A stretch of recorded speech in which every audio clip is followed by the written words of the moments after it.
Hello दोस्तों, एक बार फिर से स्वागत है मेरे चैनल संदीप संदास पे। टीआरसी टैक्स रेसिडेंसी सर्टिफिकेट अभी एक जरूरतमंद डॉक्यूमेंट्स बन चुका है। अगर आप एक गूगल का पब्लिशर हो, एडसेंस से पेमेंट लेते हो, चाहे आपका वेबसाइट हो या फिर यूट्यूब चैनल हो, टैक्स जो इन्फॉर्मेशन है उसका अपडेट करने के लिए, क्योंकि एरर आ चुका है, वो डॉक्यूमेंट्स आपको मांग रहा है। और आधार कार्ड, पैन कार्ड या फिर इनकम टैक्स जो रिटर्न है वो भी ये एक्सेप्टेड नहीं होता है, लेकिन टैक्स रेजिडेंसी सर्टिफिकेट ही एक्सेप्ट होता है। मेरे को भी नहीं पता था, लेकिन मेरे को पता करके कुछ रिसर्च करने के बाद मैंने इसको ले लिया है और मेरा जो एरर था वो भी हटा दिया है गूगल एडसेंस में अपलोड करके। अगर आपका फॉरेन इनकम है तो भी ये जरूरत होता है। तो टीआरसी टैक्स रेजिडेंसी सर्टिफिकेट कैसे लेते हैं, कैसे देखते हैं, कितने दिन में मिलता है, कितना दिन का वैलिड रहता है, ये सब मैं इस वीडियो में कवर करने वाला हूं। अच्छा लगा तो मेरे को थैंक्स बटन से हेल्प कर सकते हो डोनेट करके। और जो लोग नया देख रहे हो प्लीज चैनल को सब्सक्राइब करके मोटिवेट करना ना भूले ऐसा वीडियो और भी फ्यूचर में देखने के लिए। टीआरसी सर्टिफिकेट है, ये टोटली ऑफलाइन है, किसी भी तरह का ऑनलाइन ऑप्शन नहीं है। चाहे इनकम टैक्स का साइट हो या फिर ई फिलिंग साइट है, किसी भी तरह का ऑनलाइन नहीं मिलता है आपको। ऑफलाइन आपका जो इनकम टैक्स का ऑफिस है, आपका जो डिस्ट्रिक्ट है, उधर हेड ऑफिस रहता है, वो हेड ऑफिस में आपको जाके ये सबमिट करना है कुछ डॉक्यूमेंट्स फ्रॉम एक हफ्ते से लेके एक महीने तक ये लग सकता है, ठीक है ना। तो आपका जो इनकम टैक्स ऑफिस है डिस्ट्रिक्ट में, हेड ऑफिस में जाना है और ये सबमिट करना है। और हेड ऑफिस में जाने से पहले आपको पता करना है आपका जो पैन कार्ड के अनुसार आपका जो असेसिंग ऑफिसर कौन है। तो असेसिंग ऑफिसर कैसे पता करता है, इनकम टैक्स साइट से वो एक छोटा सा वीडियो है, उससे पता करके वो वाला एग्जैक्ट असेसिंग ऑफिसर है, वो इनकम टैक्स ऑफिस में उसी रूम में जाना है, क्योंकि उधर इनकम टैक्स ऑफिस में बहुत सारा असेसिंग ऑफिसर रहता है। तो उसके पास अगर नहीं जाओगे तो ये वाला सर्टिफिकेट नहीं मिलेगा। फॉर्म में भी फिलअप करने के बाद जरूर लगेगा और उसी रूम में उस ऑफिसर के पास ही सबमिट करना है। तो वो वाला वीडियो देख लीजिए। मैं एक बार दिखा देता हूँ ये जो टीआरसी सर्टिफिकेट कैसे होता है। व्हाइट पेज के ऊपर जिधर गवर्नमेंट ऑफ इंडिया ये सब सारे लिखा हुआ है। और मेरा जो ऑफिस है ये मैं बर्धमान से हूँ, वेस्ट बंगाल से बर्धमान। उसके बाद इनकम टैक्स का बैजिंग, उसके बाद आपका एड्रेस लिखा रहेगा, साइड में बारकोड लिखा रहेगा, जिसको भेज रहे हैं, जिधर सबमिट कर रहे हो वो लोग वेरीफाई कर सकते हैं। उसके बाद आपका पैन नंबर, असेसमेंट ईयर लिखा रहता है, डेटेड लिखा रहता है और डीआईएन एंड लेटर नंबर भी लिखा रहता है, क्योंकि ऑफिशियल तरीका है ना। उसके बाद dear share ma'am, subject online service और ऑर्डर्स ऐसा लिखा रहेगा। और देख सकते हैं बीच में फॉर्म नंबर 10B, ये फॉर्म नंबर याद रखे, मैं बाद में इसके बारे में बता रहा हूँ। उसके बाद देख सकते रूल, कौन सा रूल पे कवर होता है। उसके बाद आपका certificate of the residence for the purpose of section 90 and 90 है, इनकम टैक्स का सेक्शन नंबर 90 एंड 90 में ये कवर होता है। तो वो सब लिखा रहेगा, आपका नाम, आपका स्टेटस पैन कार्ड का क्या है, इंडिविजुअल, आपका permanent account number, PAN number, Aadhaar number, आपका एड्रेस लिखा रहेगा, सर्टिफिकेट ये सब लिखा रहेगा। और सर्टिफिकेट कौन सा डेट में इशू हुआ है, साथ साथ सर्टिफिकेट का वैलिडिटी लिखा रहेगा। सर्टिफिकेट टीआरसी सर्टिफिकेट का वैलिडिटी रहता है 1 साल, तो हर साल के बाद आपको लेना है। मतलब जो फाइनेंशियल ईयर तो शायद आपको पता है 1 अप्रैल से लेके नेक्स्ट साल का 31 मार्च तक। तो मैंने लिया है 1 अप्रैल 2024, मेरे को 31 मार्च 2025 जैसे हो जाएगा, तो उसके बाद 1 अप्रैल 2025 में जाके फिर से ये डॉक्यूमेंट सबमिट करके ये जो सर्टिफिकेट है फिर से लेना है। तो 1 साल वैलिडिटी रहता है। उसके बाद नीचे बहुत सारा लिखा रहता है, सिग्नेचर वगैरह किसने दिया, ऑफिसर का सिग्नेचर, ये सब लिखा रहता है। आप इसको प्रिंट करके भी रख सकते हो और डायरेक्टली इसको तो पीडीएफ तरह पे आता है, ईमेल में भेज देता है वो लोग, हाथों में नहीं देता है, आपके ईमेल में ही आ जाएगा। तो ईमेल आईडी उधर लिखना पड़ता है,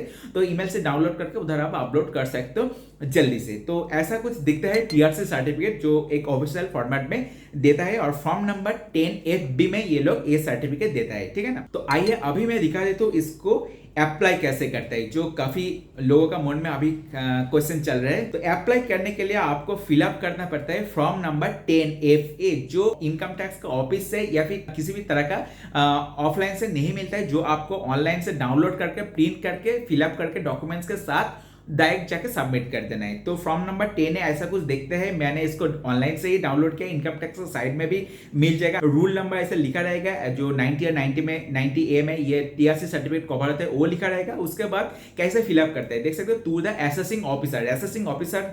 उसके बाद जो लाइन है आपको पता चल गया असेसिंग ऑफिसर कौन है, तो उसका डिटेल्स लिखना है, एड्रेस लिखना है, डिस्ट्रिक्ट नेम जो है लिखना है। उसके बाद share I request that the certificate residence of 10B in my case और द केस ऑफ, अगर आपके छोड़कर दूसरा किसी के बिहाफ में आप अप्लाई कर रहे हो तो उसके उस केस में ये आपको उधर उसका नाम लिखना है, वरना ये घर छोड़ देना है। उसके बाद देख सकते हैं नीचे टेबल में आ जाना है, आपका फुल नेम एंड एड्रेस लिखना है, एप्लीकेंट का नाम और एड्रेस, स्टेटस लिखना है, क्या इंडिविजुअल, हिंदी इंडिविजुअल या फिर क्या इंडिविजुअल वो लिखना है आपको, नेशनलिटी क्या है वो आपको लिखना है, इंडियन है हम लोग तो इंडिया लिखना है, कंट्री ऑफ इनकॉर्पोरेशन रजिस्ट्रेशन तो कंट्री हमारा इंडिया है, इंडिया लिखना है, जो जिधर आप जो जिसका एप्लीकेंट कर रहे हैं उसका एड्रेस क्या है वो आपको लिखना है, ईमेल आईडी सही से लिखना है क्योंकि ईमेल आईडी में ही आता है, पैन नंबर और टैन नंबर अगर है तो वो आपको लिख देना है, basis on which residence certificate is being claim, कौन सा बेसिस पे ये रेसिडेंस सर्टिफिकेट मांग रहा है, आप मांग रहे हैं तो आप आधार कार्ड दे सकते हो, पैन कार्ड दे सकते हो, उसके साथ इनकम टैक्स रिटर्न भी अगर देते हो तो इनकम टैक्स रिटर्न भी इधर लिख सकते हो,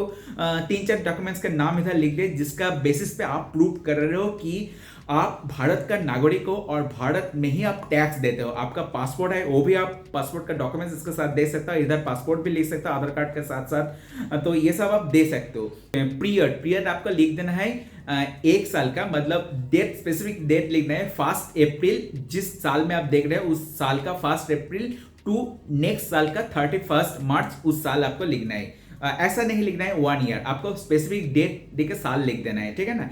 और उसका purpose of obtaining tax residence certificate, purpose क्या है तो पर्पस ये लिखना है स्पेसिफिक, सुन लीजिए एक बार, double tax treaty benefit for Google AdSense payment, यही सब आपको क्लियरली लिखना है, ठीक है ना। और एनी अदर डिटेल्स कुछ है तो लिख सकते हो, उसके बाद क्या क्या डॉक्यूमेंट्स आपने दिए है जेरोक्स उसके इसमें लिख सकते हो, तो क्या क्या डॉक्यूमेंट्स आपको जरूरत पड़ते है ये आपको देना है जेरोक्स, इसमें आपको पैन कार्ड तो ऑब्वियसली लगेगा, इनकम टैक्स रिटर्न है वो भी आप दे सकते हो, आधार कार्ड भी दे सकते हो, आपका जो गूगल का पेमेंट आता है उसका जो एक गूगल पेमेंट एडसेंस से आपको मिल जाएगा, पेमेंट रिसिप्ट कैसे मिलता है वो वीडियो भी मैंने बनाया, देख सकते हो पेमेंट रिसिप्ट का जेरोक्स, उसके बाद आपका बैंक में बैंक स्टेटमेंट, मतलब बैंक स्टेटमेंट से जिस डेट पे ये पेमेंट क्रेडिट होता है उसका डॉलर में लिखा रहता है वो आपको देना है। उसके साथ साथ आपका तो गूगल एडसेंस में एक यूएस टैक्स फॉर्म भरा है, यूएस टैक्स फॉर्म जो प्रमाण करता है आप गूगल एडसेंस का पब्लिशर हो, पेमेंट लेते हो, तो वो गूगल यूएस वाला जो फॉर्म है वो भी प्रिंट करके साथ में दे सकते हो, ठीक है ना। तो ये सब आपको देना है, साथ में पासपोर्ट है तो पासपोर्ट भी दे सकते हो, और जो सारे डॉक्यूमेंट्स आप दे रहे हो उसके नीचे आपको सेल्फ अटेस्टेड डेट देके सारे डॉक्यूमेंट्स में कर देना है, ठीक है ना। उसके साथ में आपका एड्रेस के तौर पे आपका क्रेडिट कार्ड हो या फिर टेलीफोन बिल हो, इलेक्ट्रिक बिल हो, वो भी आप साथ में दे सकते हो। मैंने क्रेडिट कार्ड बिल भी दिया था, आधार कार्ड दिया था, पैन कार्ड दिया था, इनकम टैक्स रिटर्न दिया था, और उसके साथ यूएस फॉर्म और गूगल का टैक्स रिसिप्ट जो, और मेरा बैंक स्टेटमेंट जिस डेट पे ये हुआ है, ये 5-6 डॉक्यूमेंट्स दिया है। तो जो जो डॉक्यूमेंट्स आप लोग देंगे इधर इस घर में लिख देना है। उसके बाद वेरिफिकेशन में लिखना है आपका नाम लिखना है, तो सॉन और डॉटर किसका, आपका पापा या फिर माता का जो भी है आपका नाम लिखना है, और कैपेसिटी आप देख सकते हो इंडिविजुअल इधर लिख देना है, और देख सकते हो वेरीफाइड टुडे जिस डेट पे आप कर रहे हो उस डेट का पूरा लेटर में आपको लिखना है। उसके बाद प्लेस लिखना है और सिग्नेचर करना है, उसके नीचे नाम लिखना है और उसके नीचे मोबाइल नंबर भी लिख देना है। इनकेस अगर जरूरत पड़े तो वो लोग आपको कांटेक्ट कर सकते हो। ऑनलाइन से डाउनलोड करके टोटल फिलअप करना है, उसके साथ जो जो डॉक्यूमेंट्स मैंने बोला है उसको कॉपी देना है, सेल्फ अटेस्टेड करके पूरा जो बनेगा स्टेबल करके आपका असेसिंग ऑफिसर है उसके पास आपको सबमिट करना है। उसके बाद सबमिट करते ही आपका 1 हफ्ते से लेके 1 महीने तक आपको मिल जाएगा। अगर आपकी ईयर एंडिंग है तो आपको 1-1.5 महीना लग सकता है, और जितना देर तक ना ये आप एक्सेंस को देते हो आपका पेमेंट रुका रहेगा, आपका पेमेंट नहीं आएगा। तो मैंने इसको दिया था 13 मार्च को और मेरे को मिला 24 अप्रैल को मिला है, तो लगभग 1.5 महीने के आसपास ही मान लो ऐसा ही हो रहा है, क्योंकि ईयर एंडिंग था। जैसे गूगल एडसेंस में जाओगे तो मैंने उसको तुरंत अपडेट कर दिया था, उसका जो मिसिंग डॉक्यूमेंट्स है देख सकते पेमेंट सेक्शन में जाके, तो उधर वो फिर से ये इनवैलिड हो गया था, क्योंकि उधर जो डॉक्यूमेंट्स दिया था आधार डॉक्यूमेंट्स था। तो आपको जैसे मिल जाएगा आपको फिर से पेमेंट में जाना है और अपडेट टैक्स इन्फो जो ऑप्शन है उसको नीचे वाला ऑप्शन सिलेक्ट करना है, वो वाला अपलोड ऑप्शन नहीं देना है। तो उसके बाद न्यू फॉर्म आपको सिलेक्ट करना है। न्यू फॉर्म सिलेक्ट करने के बाद आपको आधार डॉक्यूमेंट्स जो था उसके जगह सिलेक्ट कर लेना है टैक्स रेसिडेंसी सर्टिफिकेट, और उसके बाद वो अपलोड करके सबमिट करता है। सबमिट करता है 1 दिन में आपका जो टैक्स जो ये डॉक्यूमेंट्स मांग रहा था वो अप्रूव हो जाएगा, और जो एरर दिखा रहा था हट जाएगा, आपको पेमेंट का कोई इश्यू नहीं रहेगा। उसी दिन और उसी रात में ये आ चुका था, टोटल टैक्स जो इन्फो है अपडेट हो चुका है।